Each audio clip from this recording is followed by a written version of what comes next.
lots of sunshine. You know, if you didn't know about radar and satellite, you never know what thing was going on out there. Bahamas, which is getting its butt kicked right now. But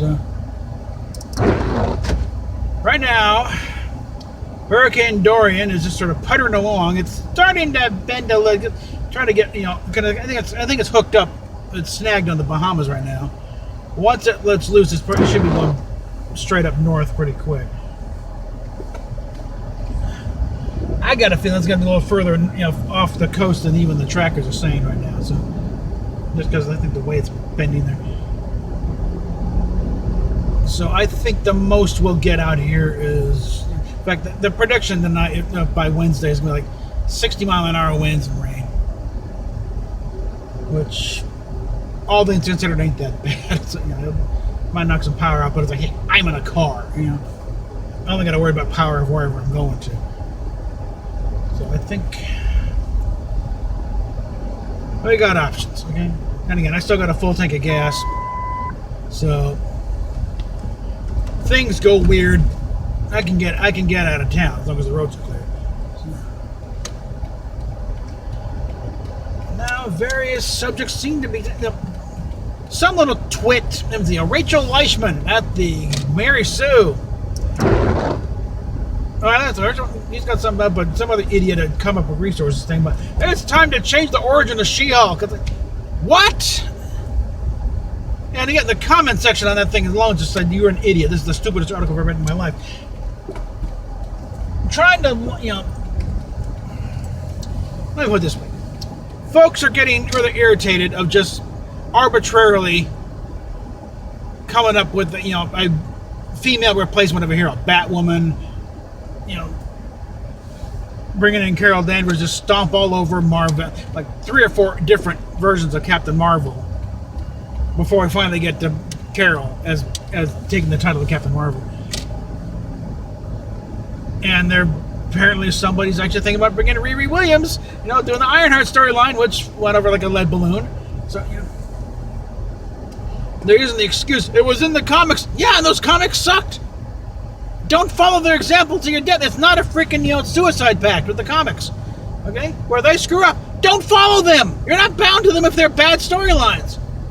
Say, what, are you going to do the Clone Saga because it was in the comics? No. No, but they're trying to, you know, lump the general irritation of these, you know, clearly, you know, third wave feminist agenda things being shoved down our throats and trying to manufacture outrage against She-Hulk. No, we like She-Hulk.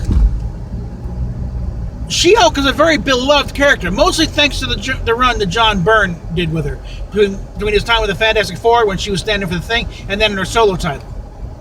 We like Shulky, okay? We like the She-Hulk. We like her just the way she is, or at least she was. If they do this, you know, bulked out, you know, Lou Ferrigno bikini, they're making a grave mistake. No, they need to do the John Byrne, you know, sassy, sexy, you know, wisecracking lawyer type. And again, I found out with the caps in the last one, Angie Harmon really wants to play She-Hulk. So I sent her a tweet last night, saying, you know, to one named John freaking Byrne. If they stick with him with that lead, you'll have a head in your hands. And on the follow, and I also suggest you hit the gym, start bulking up a bit. But big old fly. But yeah, the so-called male outrage is not extending to She-Hulk. We like She-Hulk, okay? Well, there's some other twit, the comic resource saying need to change the origin because she only got her powers from a man. Who cares where she got her powers from? It's what she does with them that's the matters, you twit. And plus, the name, She-Hulk. She's automatically attached to the Hulk, okay? If she wasn't a relative, it would be a ripoff, okay? It's like some of these people, you wonder, you know, have you even cracked the cover of these books? Never mind, done any research into how the character's viewed by the fans? You know?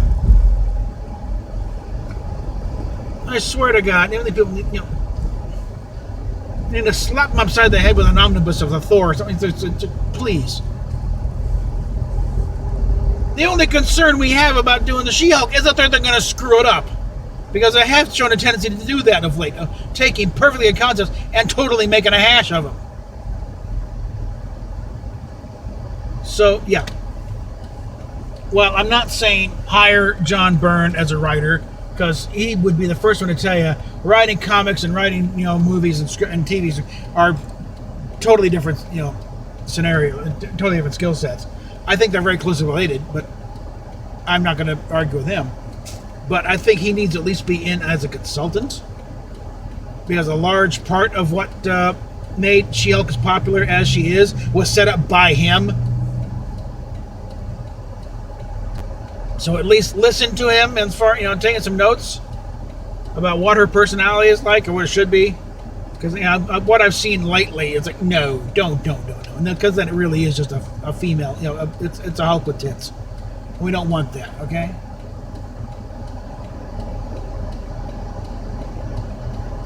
No, Angie Harmon to be perfect. She's got the right attitude. She just needs to put some muscle mass on. And maybe a little, I don't know, Aubrey Plaza also wants to play her. I would offer this up. If they keep the ability to change back and forth between little Jennifer Walters and big old She-Hulk, Aubrey should play Jennifer Walters normal. The mousy little, lawyer. And Angie plays She-Hulk. And you have the transformation, and you make that. Now, the thing, it's a matter of, a balancing act there, because generally, through most of the run, Jen would stay as she liked, she preferred being She-Hulk. She very rarely changed back into, plain old Jennifer Walters. And if you recall, the first graphic novel of the sensational She-Hulk, where she was technically still with the Fantastic Four at the time, but there was had to deal with some radioactive cockroaches and stuff, and because of the duration of such, it permanently bonded her as She-Hulk. She couldn't change back to plain old Jennifer again. And there's a lot of fans where Reed is trying to deliver the bad news. You can never be Jennifer Walters again. And there's like 4 people. So what's the bad news? But again, she liked being She-Hulk. So being told she can only be She-Hulk, okay. Problem where? So it's whether or not you want to keep that. Want to go with that? Or, well, then you haven't introduced the Fantastic Four yet, so.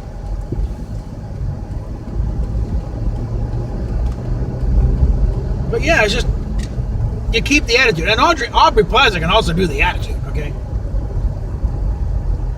So I think you can make both of them happy. Hire them both, okay? Because there does need to be a physical transformation. You can't just, take Angie Harmon and turn her green and call it a day. There needs to be a physical transformation. So she needs to grow about a foot and about 100 pounds of muscle. So.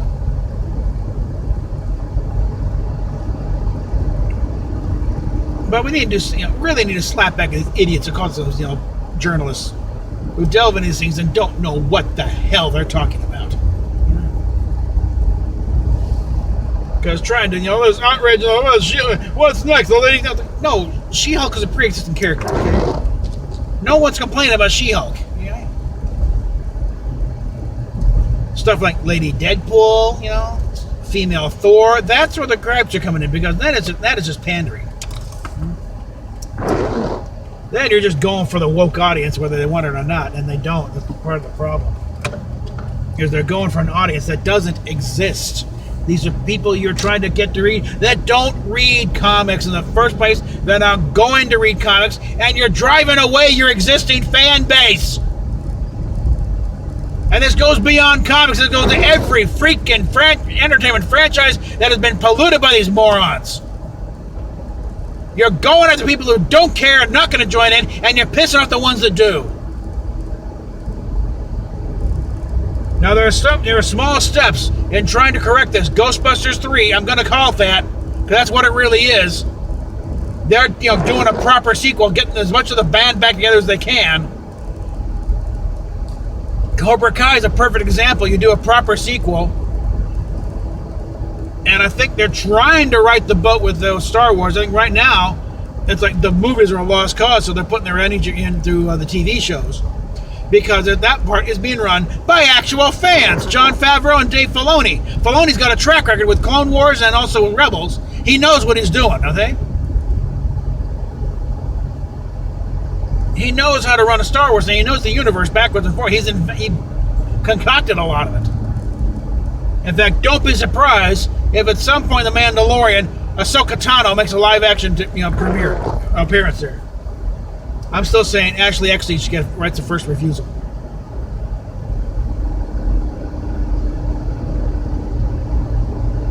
But that may be the future of the Star Wars universe, salvation through television, where it's get back in the hands of people who know what they're doing. And that is also the big thing about all of these things.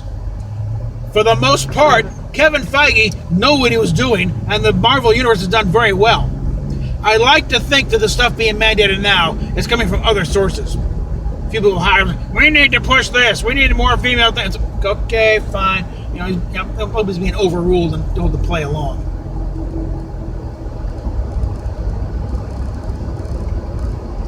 And Biden, his time ring, step back and say, okay, I told you this wouldn't work. Now can I get back to what I was doing?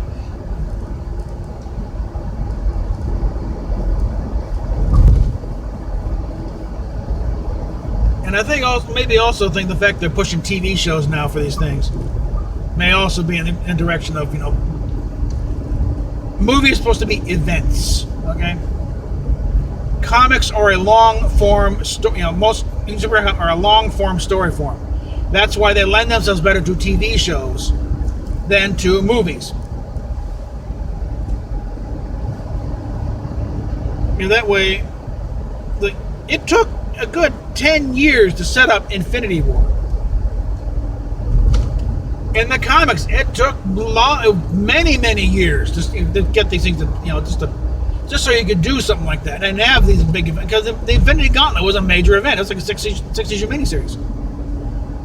One thing I'm so dismayed at is they didn't follow it a little closer, because the main thing with the snap, that's the end of issue 1. There's 5 more issues, okay? In the next issue, Nebula gets the gauntlet and brings everything back, and then it's the fight to get control of the gauntlet again. I think they should have done that, frankly. And no one need have died. Not Tony, not Steve. No, Scarlet and the Black Widow could have made. Everyone could have made it through. But no. It's like, they really need, they need to treat these characters like James Bond, recast. Okay? Yes, Robert Downey Jr. is a great Tony Stark, but he doesn't have to be the only one.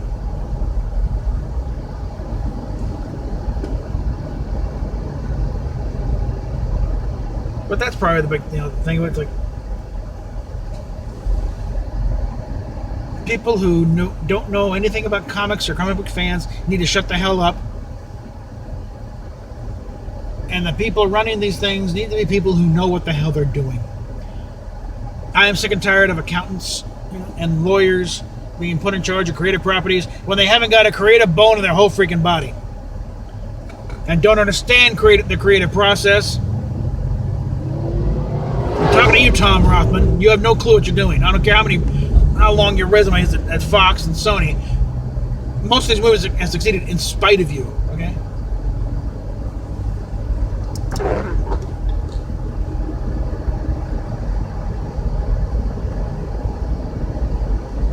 But yeah, that's my ramble for the day on Comic Matters.